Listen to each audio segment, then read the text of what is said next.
Yep. Thank you. Thank you, Alokananda. Was that rather long and kind of flowery introduction? Thank you so much. I'll have to be very fast because I have just 45 minutes. And as a professor, I'm used to a captive audience and I don't know when to stop normally. So I'll try hard to keep time. You know? Ashish, you will excuse me if I overrun. Okay.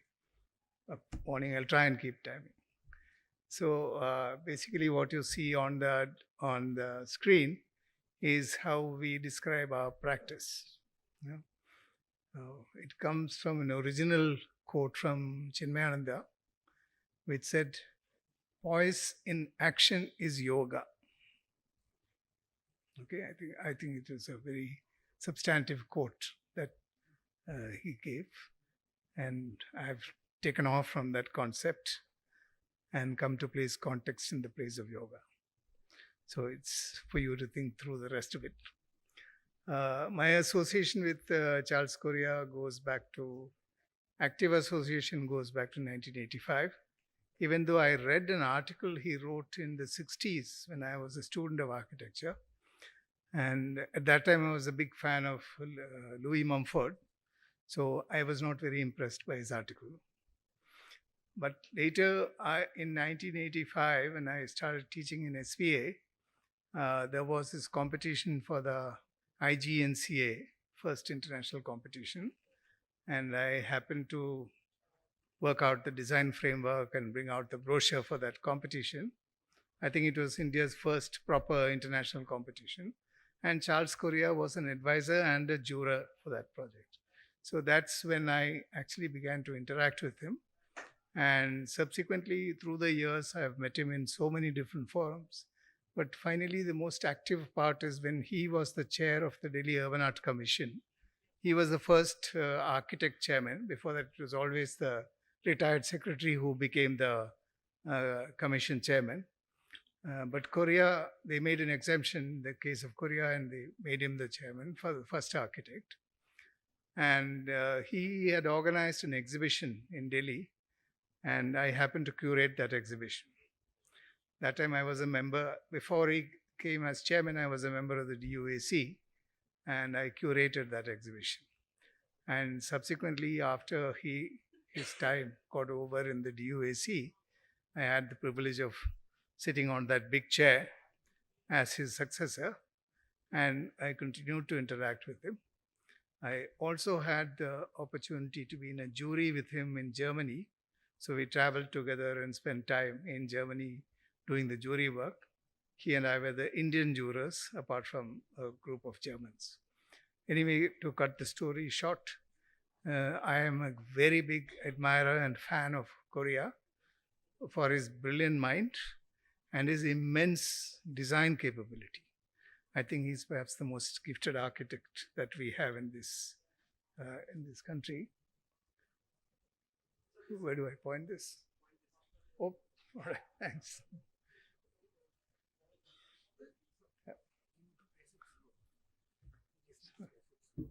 Okay. It's okay, I think. Has it skipped one slide or what? Sorry, I will not read this because I've just told you quite a few things about him. And I will first present a kind of an overview of Correa's work as I read it. Okay, everybody has different ways of reading the same story. So the way I read this story, in a very brief presentation, I'll show it you, and then subsequently I'll show 3 projects that my own studio has done. Now, by no means am I trying to compare an elephant with a goat. Okay, I'm simply showing how, as I said, everything can be seen differently, how we saw it differently. Yeah? And part of that work is outside in the panels, but I'm not showing any of those things which are already in the panels. I'm not going to show you. I'll show you 3 other projects very quickly over. So This is Korea, and the man behind him is a Calcuttan. Okay, but it was taken in Germany.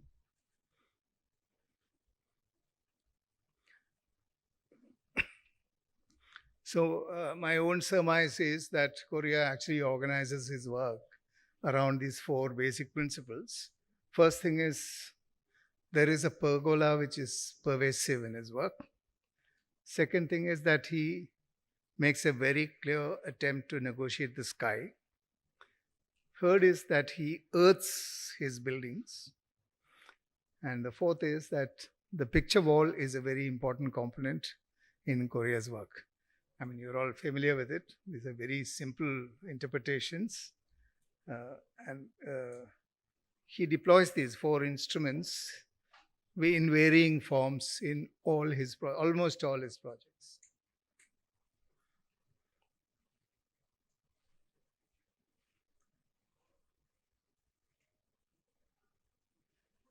Changing direction for this is just a slight changer. Okay, this is a kind of stage changer. Oh, all those pictures are taken by me. Yeah. Next. All right. So basically some examples of how the pergola has been used in various locations. You can see also the city center is also there, in which he uses pergola very minimally. But in most other projects, he uses them very strongly. And it is there in every project that he does has the pergola in it. Next, please. You've gone back. So the confusion is just not mine. I think it belongs to the machine. Yeah. Okay. So I think you skipped one slide. Oh. All right. Okay, go ahead. So basically the second thing is that he negotiates the sky very carefully. Yeah? He makes sure that the skyline of the building enters the sky and the sky enters the building. So it's never a flat finish rooftop. It's always a variation which I've called it, he choreographs the skyline to be able to dance with the sky. So that's, I think, is a very important aspect of his work. And these are all examples. I won't go into details because I'm short of time for it. Basically, you can see that he has a very animated skyline in almost every case. And that actually interfaces with the sky. And that's an important relationship in his buildings. Next one, please. More examples of it. This is basically the two examples which are quite rare in his work. First one is towards my side. You will see the Vidhan Sabha, which actually is a takeoff on the Sanchi Stupa, which is just next to Bhopal. And you can see the way the Sanchi Stupa in reality is located on top of a hill, and how he uses the profile of the dome exactly in that manner in the Vidhan Sabha project. So this is one of the rare examples of how Korea has made a departure from its modernist move to a more contextual kind of move. And it's interesting to note that it also happens in the 80s, early 80s, when postmodernism had just come into the fore. Anyway, it took them many years, 15 years or so to do it. So meanwhile, he also commenced work on the Jawahar Kala Kendra. And you can see how surprisingly similar the two sections are. One is Jawahar Kala Kendra and the other is the Vidhan Sabha. So they are almost as if he took this section and used it there. But his skill lies in the fact that the experience of going into these buildings are very, very different. They are extremely different because of the way he articulates the walls and the way he articulates the ground. Next one, please. I am moving over to another subject. Next one, please. Yeah, the next important aspect of his work is that he earths every building. They have a solid contact with the ground, and he handles the land profile in a very interesting manner, always using the land profile to become the profile of the floor of the building. In other words, they flow together, the floor and the landform. And the plan that you have is that of Kasturba Gandhi Samadhi in Pune. I don't know how many of you have seen it. If you haven't seen it, you've lost an opportunity, because it was done back in 1962 when he's just come back to practice in India. And it is the forerunner of the Vidhan Sabha. So interestingly, 20 years later, he uses same thematic content of dealing with the floor as in the Kasturba Memorial. Kasturba Memorial is near Pune, behind the Aga Khan Palace. And now, unfortunately, they have defaced it totally, so you'll never be able to experience it again. And you can see the section of the Vidhan Sabha, and that's very similar kind of modulation of spaces. You enter from an open court, enclosed court, through the building, under it, and then you emerge in a court where you have important components. And when you turn around, what do you see? You see the same thing. You see the truncated pyramid on top of both these buildings. But unfortunately, in the Kasturba Memorial, now they have removed the truncated pyramids, and they have made a flat concrete roof there. In fact, the Charles Correa Foundation is not even aware of the changes which have been made. I phoned and told them last week that these very significant changes have been made to the building. So the images that you see here is of, first one is of Jawahar Kala Kendra, which uses the same idea of the Kund in the center. Next, you see the Ayuka in Pune, which also has exactly same kind of a Kund in the middle. And you also find your own very city center, you find that he has a simulation of a Kund, which has now become a very interesting public space. I think this is one of the most successful public places where almost everybody is comfortable. No matter which class you belong to, you're comfortable in that center. I think that's one of the greatest successes of a public place, which Correa himself has designed. Next one, please. It's an image of him at the jury. He's a great storyteller, excellent conversationalist, and everybody was listening to him with rapt attention, even in that jury. He's very well read, well informed. He's very humorous, and he speaks with great diction. He's a master communicator, not just in his design, but also verbally. Next one, please. This is the last of the technique that he employs in almost every building. That is the technique of the picture wall.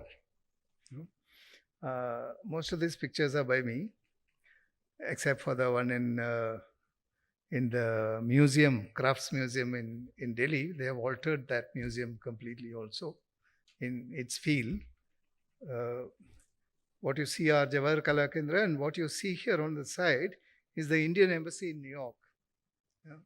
There also, it's a very narrow plot, a tall building, but he uses the first few floors to generate this potential for a recessed picture window to be created there. Very similar to what he has done in British Council building, for instance. Next one, please. Now, the picture wall continues. He uses the idea of the picture wall in very many different ways. First two images you see are from Goa. I mean, the entire top line is from Goa. And the ones below on the two extremes are that of the British Council. And in the center, you have the Brain and Cognitive Sciences Center in MIT. The interesting thing about the MIT project is he uses the wall itself as the picture. He modulates the wall in such a way that that itself becomes an image.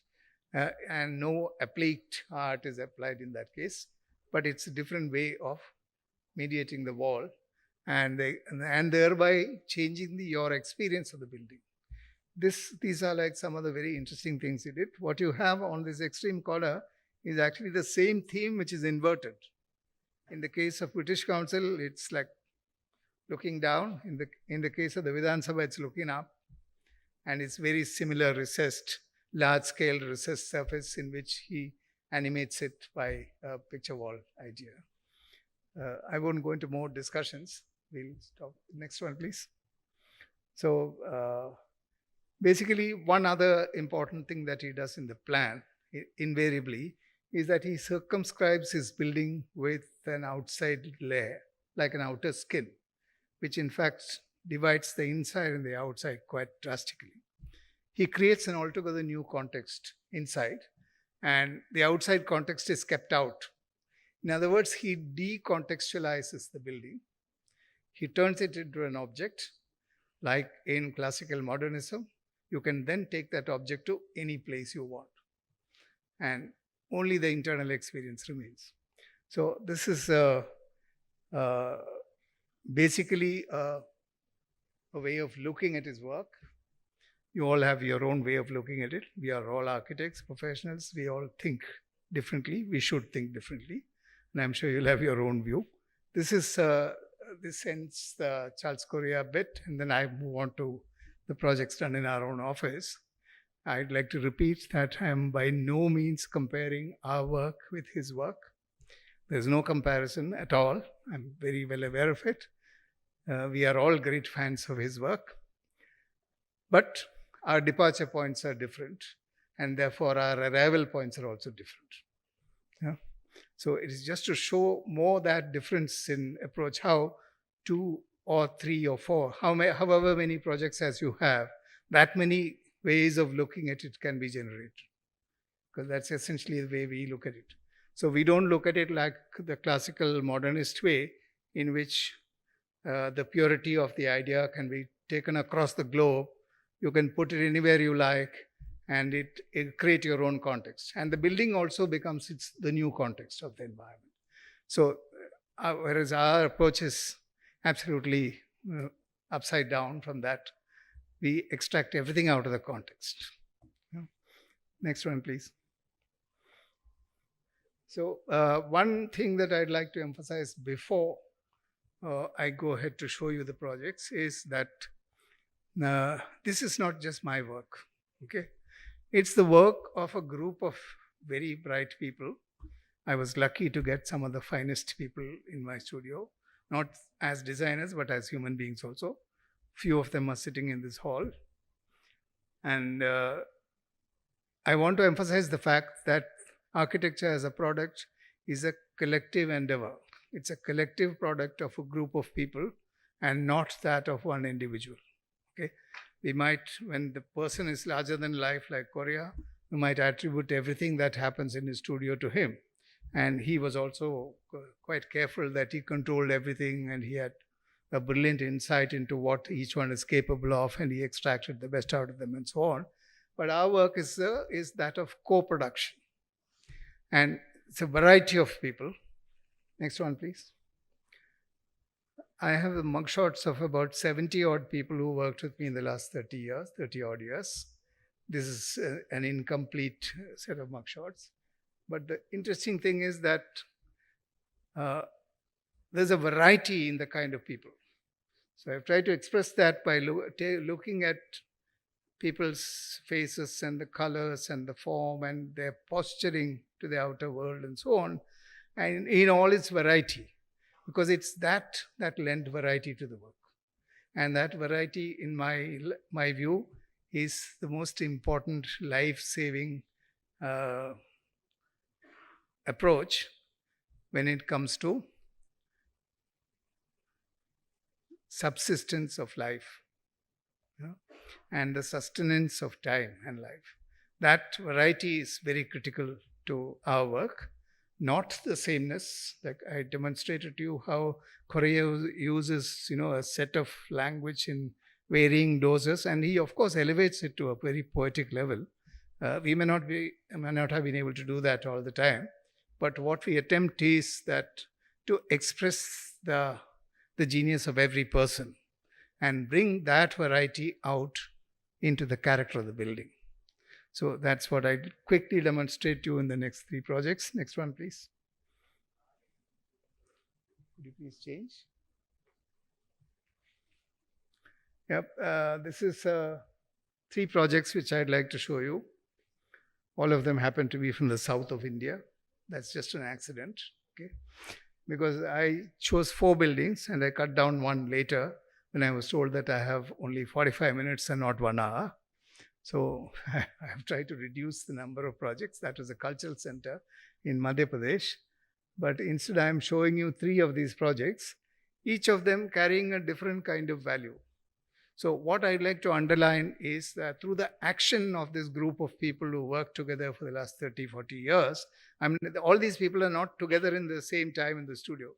They are like the Navaratnas of Vikramaditya's court.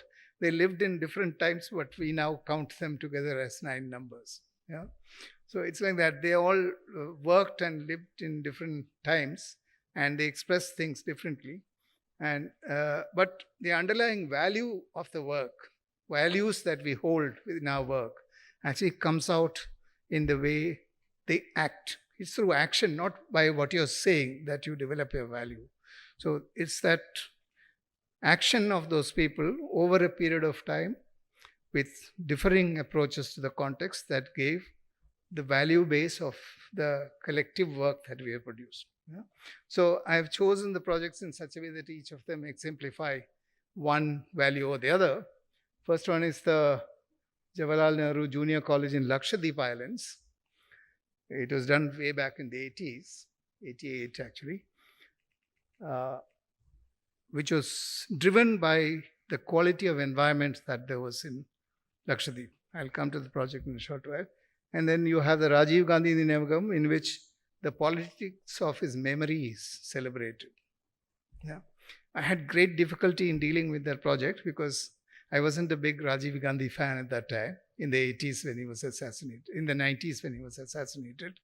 But then I had to overcome that within myself. You know? So I read poetry and I read philosophy. I read nothing on architecture. It was a competition. It was a limited competition. And when we began to work on the competition, I started reading extensively in the morning, basically poetry and philosophy. Yeah? And out of that emerged the detoxin that made me prepared mentally to work on that project. Yeah? And then I also had a great person working with me at that time. I call him my guru actually now. Siddharth Mitra is his name. He's not here, he lives in Delhi. And he told me that if you cannot leave this baggage behind, we won't be able to do any positive work on this project. So that was a great advice which I received from one of the people who was working in my office. He was a student in SPA when I was teaching there. And then with that, we moved forward on that project. So how do you interpret the memory of a person with a detoxified mind is the demonstration of that project. And the final result is one of a very peaceful environment. If you happen to go there, you will experience it. Third one is a project which is not yet executed. It's a current project in the studio. Is a memorial for Justice Krishna Iyer, who was a revolutionary judge in the Supreme Court. And he was also the Law Minister of Kerala in the first Marxist government. So there's a memorial for him being created in Kochi. So that these are the 3 different approaches that I wanted to show you. There is the 4th project that is not shown. I'll do it another time when there's an opportunity. Is a cultural center in a place called Rewa in Madhya Pradesh, which is a largely tribal and Dalit district. And the approach to that whole project was very different from the way we approached the other schemes. Very context. In fact, once you start exploring the context, you cannot end up with the same solution. You cannot end up with the same language. It needs a different language, different approach to express it. Next one, please. So first, I'll quickly show you the Jawaharlal Nehru Junior College in Lakshadweep. Next one, please. That's an image of one of the islands. That's the capital island, Kavaratti, as seen from a helicopter. I had the opportunity to go once with a helicopter there. And some fact sheets on what Lakshadweep is about. And I also have in red emphasized the fact that the extremely fragile physical environment of Lakshadweep Islands have generated the quality of a very delicate vernacular form. Yeah? So that's what has driven us also in that project. So it's driven by the fragility of the environment, the approach to work.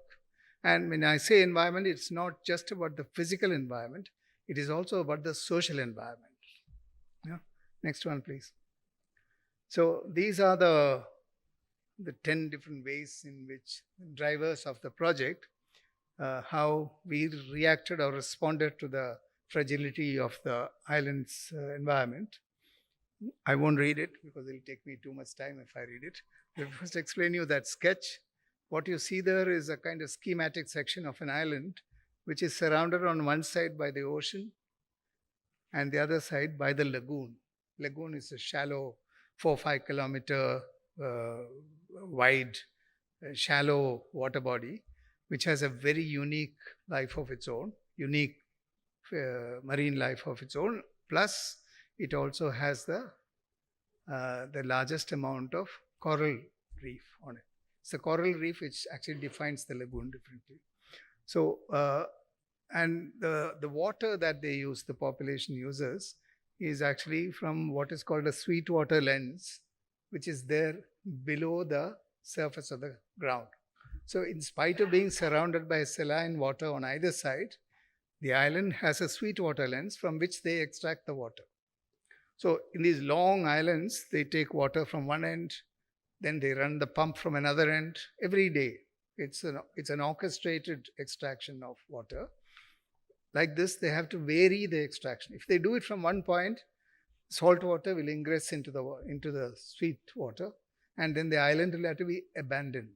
It cannot be occupied after, because you will not have drinking water. So it's a very delicate balance with which they manage water. So the use of water in construction was a key issue that we had to face. Yeah? And this is also for the first time they were creating a residential school, and they're not used to such large projects coming up in the island.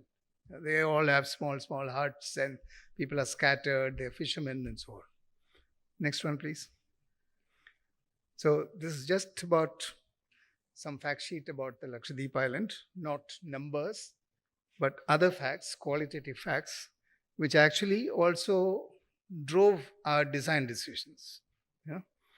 Most important thing to remember is that these are very old islands. Yeah? People are living and dying in that same island for years and years. Islands are not more than sometimes only 0.5 kilometer wide and 10 kilometers long. So if you walk 0.5 kilometer, you reach the lagoon from the seaside.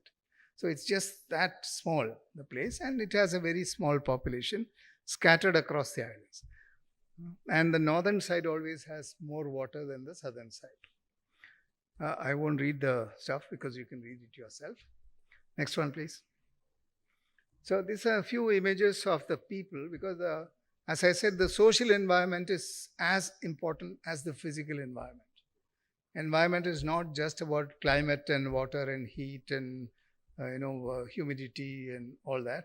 It's also about people and how people have built their own lives around certain environments. So these are images at the bottom you have images of the people. They're mostly fishermen, and they are 99% Muslim, 99.99 Muslim. And places like Kashmir and all, people can't migrate into that place. So they remain as a pristine kind of population. And what you have on top is a dargah, image of a dargah. They borrow quite heavily from Kerala architecture also. And on this side, you have the image of the stone. It's a kind of very soft sandstone. You can cut it with a saw. Yeah? And it's this sandstone which is used for construction. Now the sandstone is banned. Okay.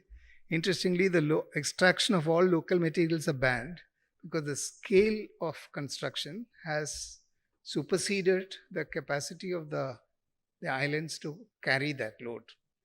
So they've banned the use of, so all materials had to be brought in from the mainland in ships and barges. Next one, please.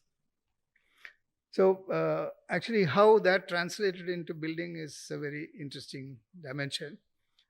Basically, the buildings are organized very randomly in land because they don't have plots. Okay, they have some rough idea as to who owns what, and their ancestors are buried in the same land. They are very scared of their own ancestors' spirits. So in the night they close all the windows and they sleep. When they sleep inside, they close all the windows. So it's a kind of an environment in which they have invested emotionally into the land. Yeah. Land is very scarce because the islands are very small and you can't keep using them. So that drove the way we designed, and we had to do 2-story buildings, even though the island traditionally built only 1 story. Yeah, in order to save land, because the school is a residential school and the requirements are large compared to any other buildings that they had originally in the island. So that's the kind of scattered plan we created with courtyards without any boundary lines. That is, buildings are organized randomly without compound walls, no roads, no paths, not even open jointed paths, in order to protect the contiguous nature of the land. So it's just like the islands, they are like scattered structures in the open land. Next one, please.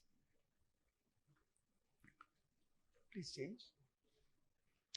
Yeah, this is there are 2 basic clusters in which the place is organized.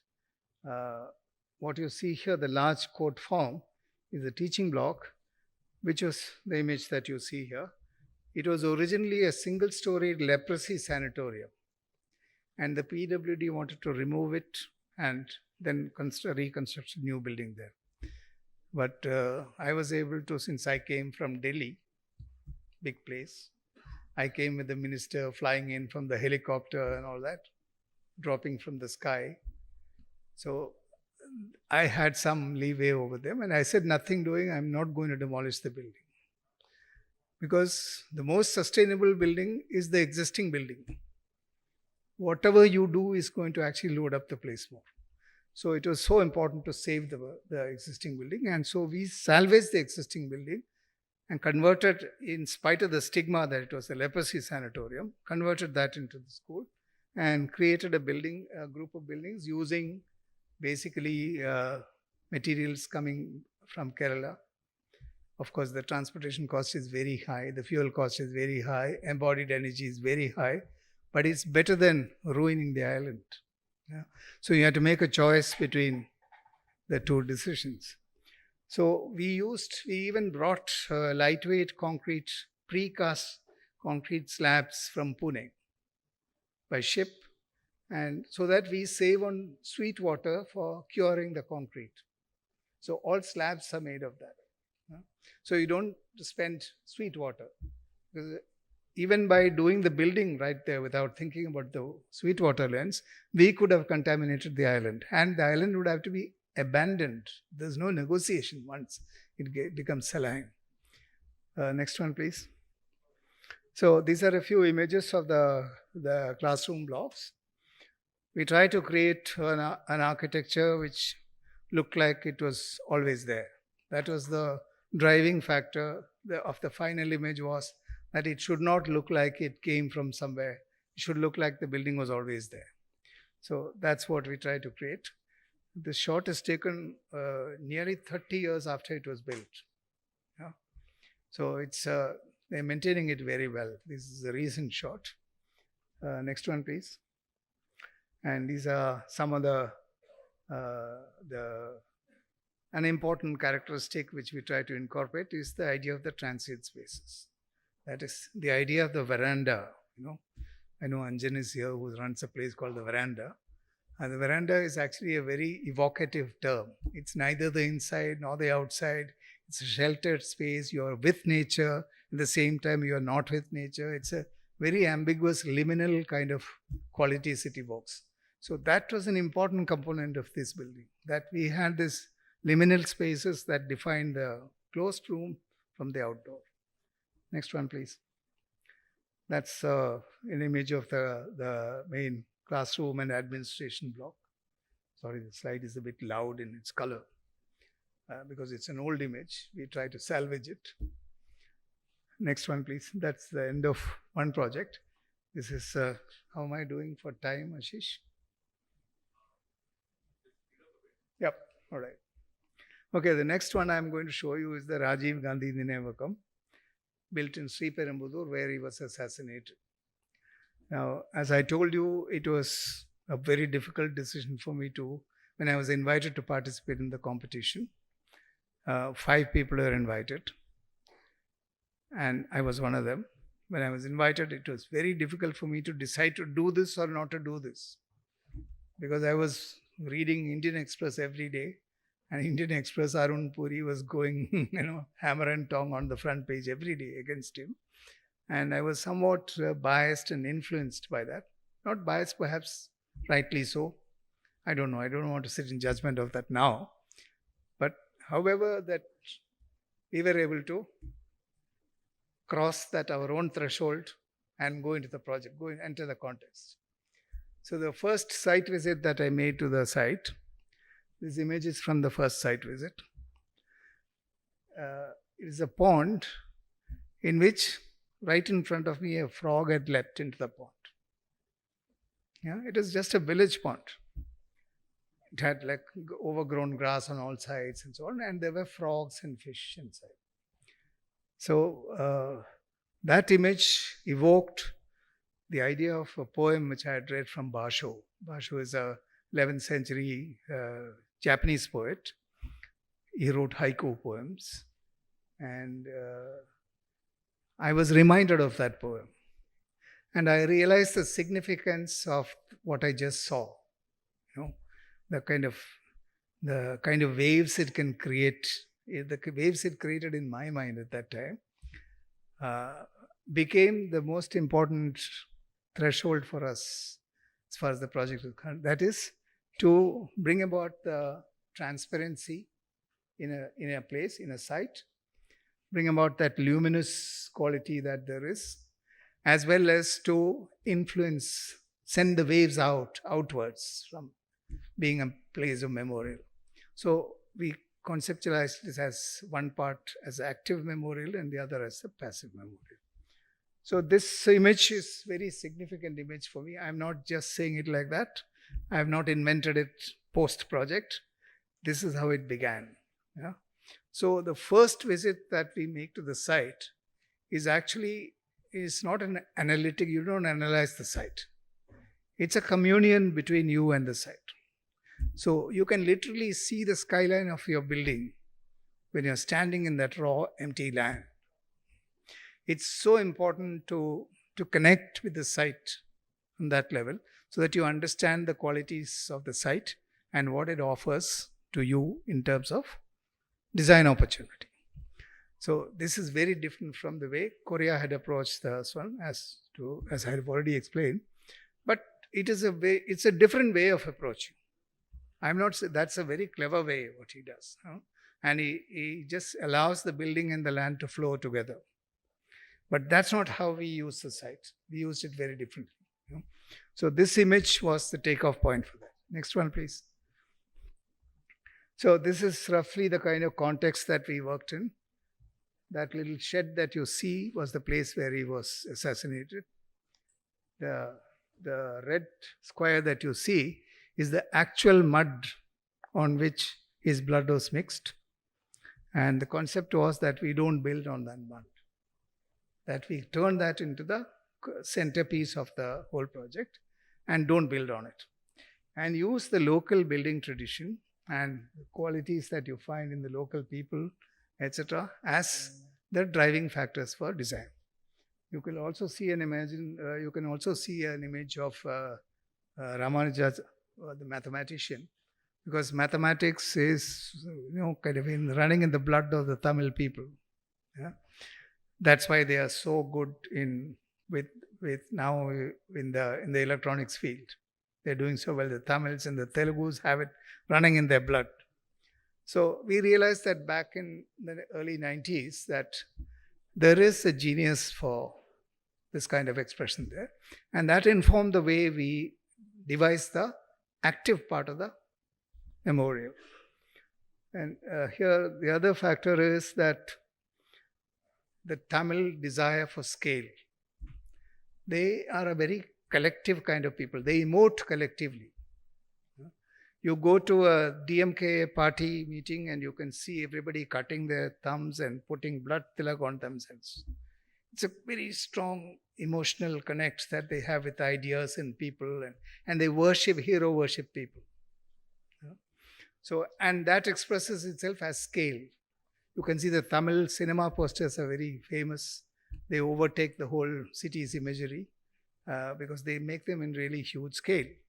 So that sense of scale was an important factor which we would like to express so that it becomes socially acceptable imagery.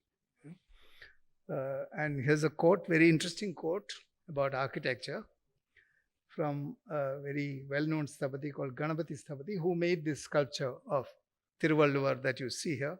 It's like 41 meters tall, that sculpture, in stone, all built in stone, and it was done by him.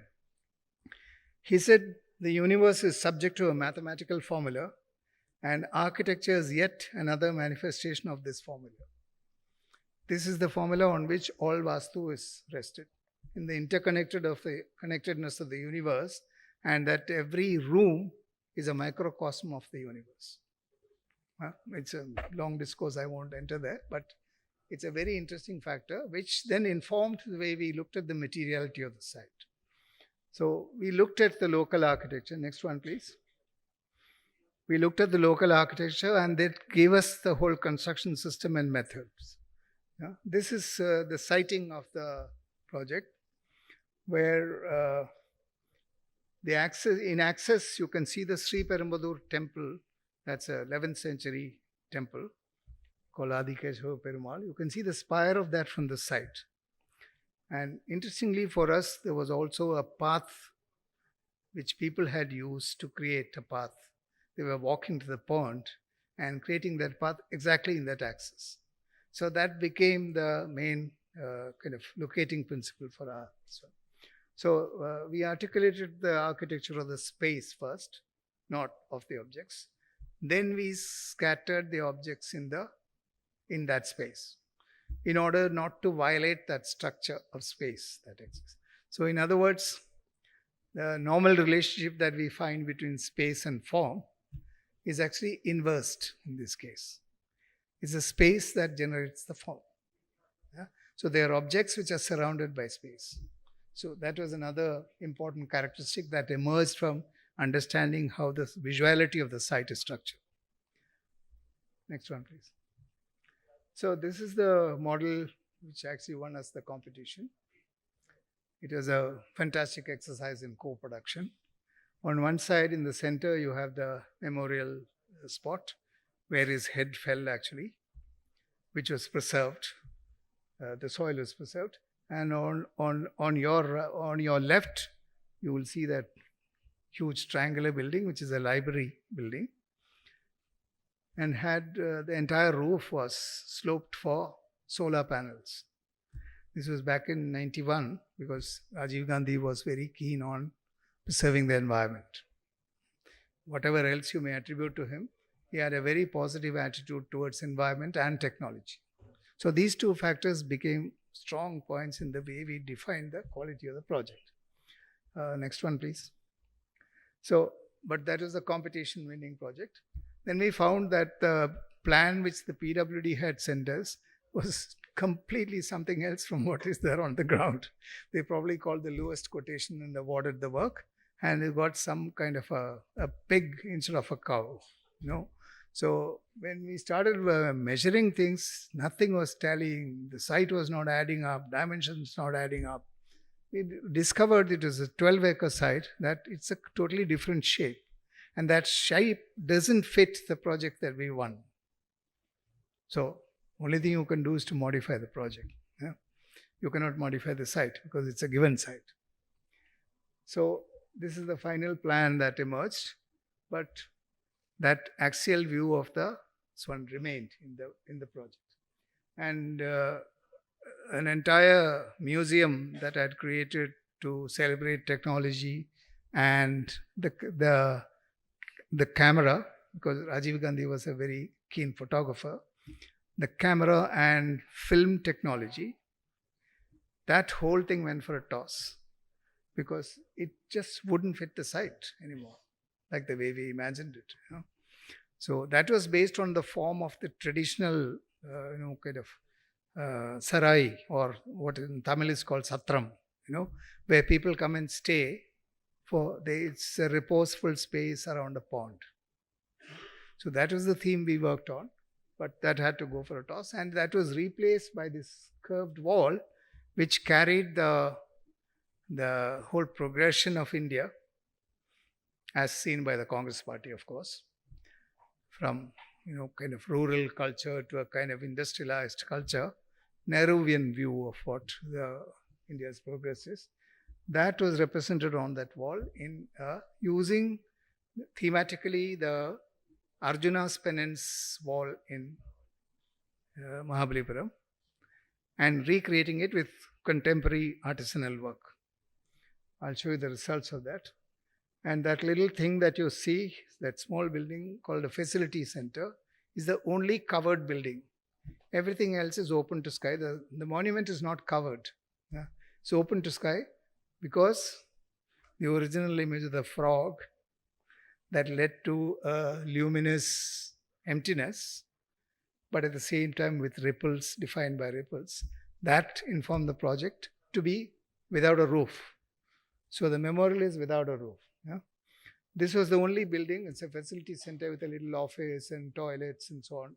Things that you need in a public place. And we used a construction system where we used only stone and lime.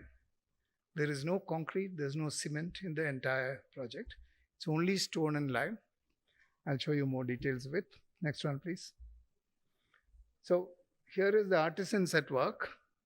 At one time, there were 300 odd artisans working on the site simultaneously at the same time. And this humble man in this white dhoti is the Stapati who was their head. And he was also my structural designer. Yeah? Because the standard engineers, my apologies to the engineers in the hall, are not trained to deal with stone, lime, and timber, etc., etc. They only understand steel and concrete in most cases. So, and these people have methods of finding the strength, inner strength of a stone by knocking on it with a wooden hammer. So the sound, the resonance that comes out of that knock tells them whether the stone is fit for this kind of construction or that kind of construction. So selection of stone is a kind of intuitive process for them. It's not just intuitive, it's also experience-based knowledge and intuition at the same time. So he selected the type of stones, and every time they handled the stone, there was a puja also. Yeah, because it's also, the whole conceptualization is a kind of universal, stone as a material in the universe, and it's a free particle, and how whenever you deal with it, you say sorry to the environment from where you extracted it and so on. It's quite an interesting thing, even though we always look down upon it as superstition, and we tend to dismiss it. But coming to work with this man for a good 5 years or so on that site taught me so many things about how to approach materials, how to approach artisans, how to approach the creation of what we call architecture through an artisanal process. So these are images of how the work carried on the site. There's only few images. There are many, many more. Next one, please. So this is finally the monument that came up without a roof. In my original design, these black things on top didn't exist. Okay, but it was not acceptable to the Tamil Nadu MPs. They said, what is this? This is very unspiritual. We don't make things which don't have a capital and a base. This is not spiritual. It's you can say is anti-sacred in its content and so on. So finally, it was decided that we'll put this thing, sculpture on top. A man called Ram Sutar, he is a very well-known sculptor in Delhi. He created these things in bronze. Yeah. and they were mounted on top of these columns. The columns are 1.2 meters wide, in dia, and they are 15 meters high. They are not small, they are big in scale. That the Tamil idea of the scale was played on in this case. You can see the size of the human beings in comparison to these columns. But it doesn't have a roof. It's like between the sky and water, there is material. Next one, please. So these are some details of how these columns were carved. Originally, my columns were barren columns. They had no embellishment on it. They were contemporary forms in traditional technique of construction. But they were very keen that it should represent something or the other. So it was given these patterns. These are traditional patterns from the 5th century Gupta period sculptures, representing water. Yamuna, Ganga, all the 7 rivers of India is represented differently as patterns because of their character. And that is what is reflected here. It was done by an artist called A. Ramachandran, who actually gave us sketches, and some really skilled people in my office spread this on the floor and made it in full scale. When you cover the entire the circular circumference of the column with a pattern, the pattern must sit wholly. So it was created by them. I can see that Ashish is inching closer and closer, so I'll be fast. All right. So, sorry, Ashish. So these are some of the landscape work that was done. Originally was done by Dr. Prelin Singh, but subsequently was taken over by Shahir. And some of the ponds were closed, unfortunately, in this condition, because the Congress party saw it as a space where they could have large gatherings. And some of the Vidhayaks might have fallen into the pond if they had the ponds around. So they wanted it closed. So finally it was a great 10 years of struggling with your own ideas and 10 other people's opinions. It's a public project, So do you stand on your own ego, or you stand to represent what the collective group is actually wanting to see executed? So, and is that a communicable thing to the local people, or it's not communicable? That's a very important part of any public art. What does it say to the people? It's important that it speaks to people. And they found these columns that I had designed, which are just plain columns, totally boring and without nothing to say. They're not saying anything to them. So finally, all these things were done. And this is the pathway through which that line that you see, the second white line you see, is the axis in which the Shikara is visible. And that became the axis to approach the project, the actual site. Next one, please. I'll move very quickly. This is the original path which he walked. And he was assassinated in the spot where you see this stone. His head was found in that location. That was marked and kept. And that's the path which he walked. So that's demarcated, but notionally, not as a path which people take. Because, of course, again, the Tamil Nadu MPs wanted the entry from the east. They didn't want the other entry. So it had to be taken around and brought in access from the east. So that's the detail of how that center was treated without touching the soil. In my original scheme, the soil was exposed to the sky. But then we have a group of artists. There was a man called Sanjay Bhattacharya who also worked with us on this. So there were 3 prominent artists who worked on the scheme. One is A. Ramachandran, who did all the models and the bas-relief detail. And the other was Ram Sutar, who built the metalwork. And the third was Sanjay Bhattacharya, who did all these, all these things that you find, these petals that are scattered are actually stone. So these are Agra artisans who were brought in to do the stonework. Was not part of my original scheme, but I lived with it. So, and this one is in the reverse. From you walk towards a bas-relief. I'll show you details of it. Next one, please. So that's the bas-relief that was created. It's 6 meters high and about 40 meters wide. And it retains a raised land on the other side. Originally, this is the place where my museum had stood. So it became like an outdoor museum of the progress of India, represented by a contemporary, drawn by a contemporary artist and executed by traditional artists. So it's an unbelievable sculpture, which the talent for which still exists in the Tamil people. They can still make those Chola bronzes that you saw, from the original Tanjavur bronzes. They can still create that. Same thing they can do even now. They have it in them. Yeah? So it's a very untapped resource. So I was fortunate that we could actually tap that resource, give so many of them employment, and get them to do a public project which then becomes an asset to the entire people. So that's that bas relief. Next one, please. So there's a close-up of how it's even difficult to draw something like this, and they've done it in stone. The project took 10 years, okay? It means a lot of patience and big holes in your pocket. I still have those holes. But they executed a miraculous work in quality. This is only one section of this one. It continues for that all 40 meters. Next one, please. So that's a kind of swing of that stone that you see, which carries. So people, before they exit, they come through this. And then they exit into the facility center and then they go out. Next one, please. I'll be faster now because I have one more small project to show. Yeah, go on, please. This is just that facility center's images. Everything is done in stone, contemporary language, no embellishments, but traditional construction technique. No cement, no steel, nothing. No, even slabs are in stone. Yeah, and the thickness of the slab was determined by the Sthapati. Yeah, he came to the idea it should be 10 inches thick to be able to carry 12 feet span.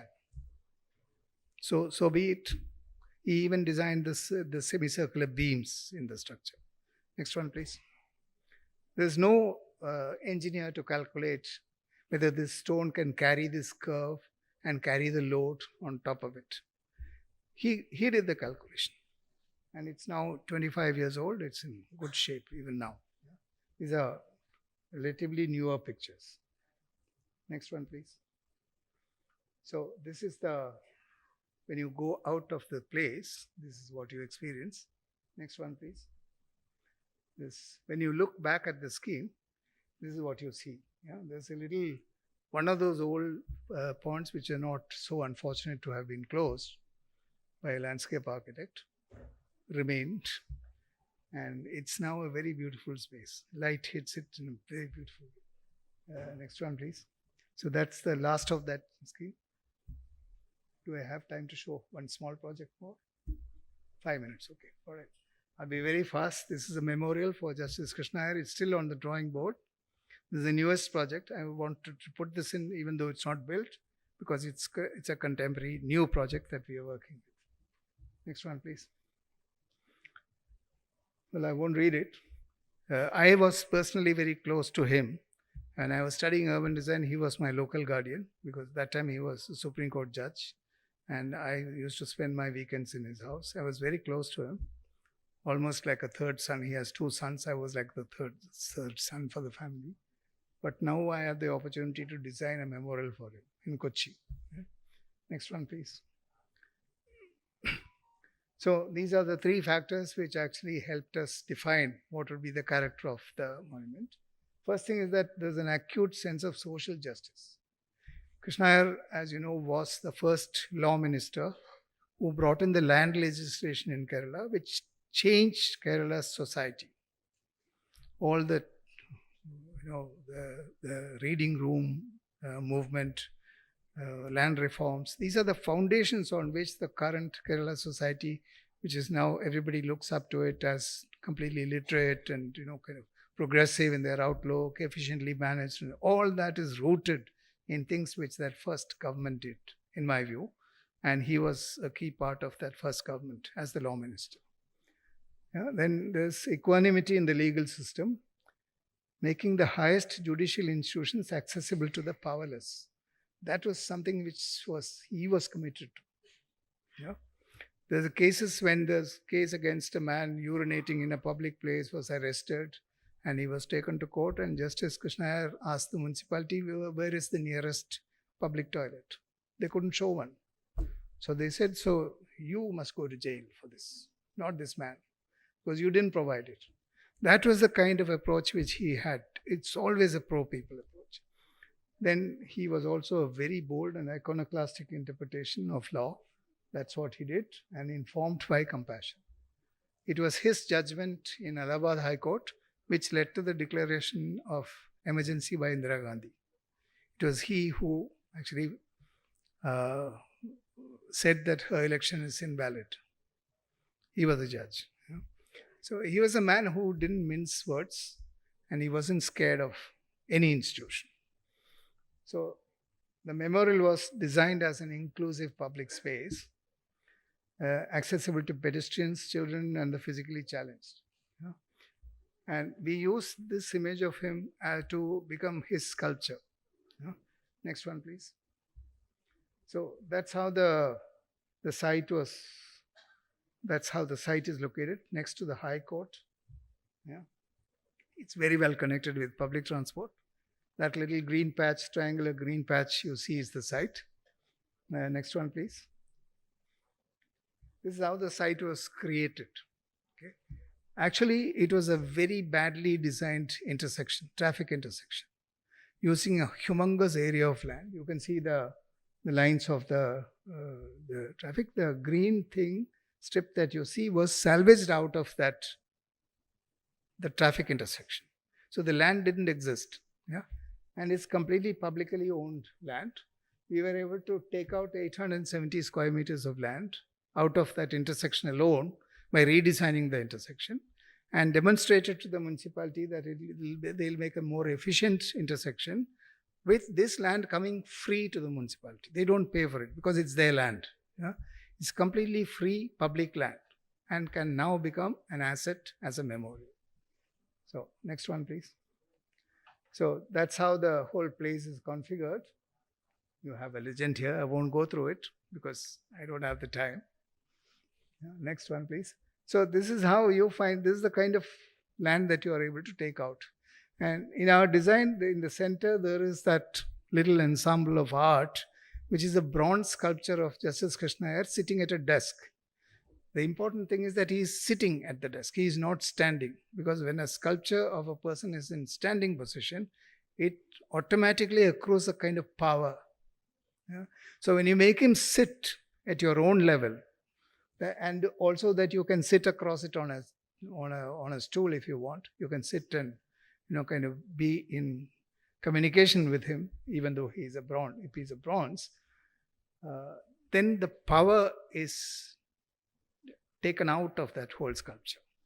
So the idea that he was an accessible judge was celebrated by making him sit on the ground and be in a conversational mode, rather than standing like this with great power, which was normally how we would approach a memorial sculpture. So that's the whole scheme. Go on, please.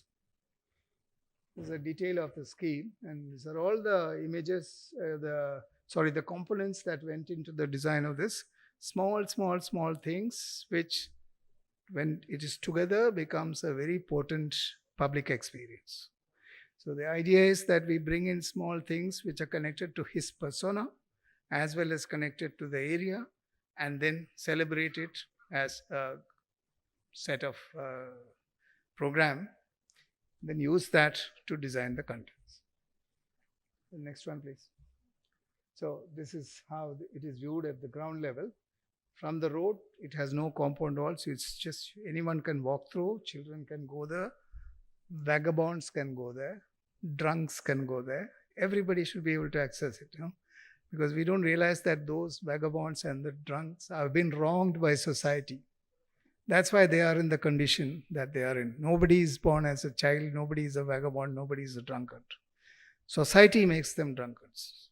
I think that's the lesson which he brought in through his judgments. So next one, please. So this is another view of it. There are quite a few things. And there are characteristics of the sculpture, etc. is described here. I won't read it. Next one, please. the more views of it. So you create a public space out of a traffic intersection, which is vehicle free and is pedestrian and physically challenged friendly. So that's the whole idea of converting that, into a free public asset for the municipality. Next one, please. So this is also shows another view of it from the other side. Of course, it's accessible because everything is through ramps, no steps to even stepped places are all accessible through ramps. Next one, please. That's an existing building. What you walk through, existing building of the Lawyers Advocates Association. There's a coffee house there inside, Indian coffee house. Yeah, our good old Indian coffee house, which I think led the 60s revolution in Calcutta. They have a branch of this. So in that vein, that coffee house and the adjoining land was seen as the third space in the city, where people would come and drink coffee and generate dissent. That's a very important part of democracy, is to generate dissent. Yeah? So a coffee house space will be appended to this because it's a adjacent function. And then the open ground and the open field between the two things will turn that into the third space, which will generate dissentful public opinion. That's why the coffee house in Delhi was closed and demolished during the emergency, because it was a place of dissent. Yeah? So that's the history of these coffee houses are like that, because somehow they carry that in their gene. Yeah? So that was celebrated here by the use of it. So these are all just views. The red rose garden is because he was very fond of the red rose. Yeah? I don't know if it has anything to do with his socialist views or not, but he was always fond of it. Whenever I try to photograph him, he'll pick up a red rose in his hand because he wanted to be seen with the red rose. Yeah? So there is a lot of things which have gone into it from my personal experience of having known the man for almost all of my life. Yeah? And there are various views. As it moves on, it becomes night views.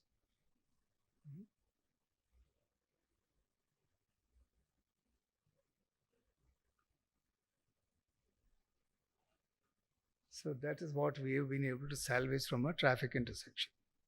I think it's something which the municipality also appreciated, that we were able to do this at a no cost land, 875 square meters of space in a very expensive, very important location in the heart of the city. That's next to the High Court, at the entrance of the High Court, free of cost to the local municipality.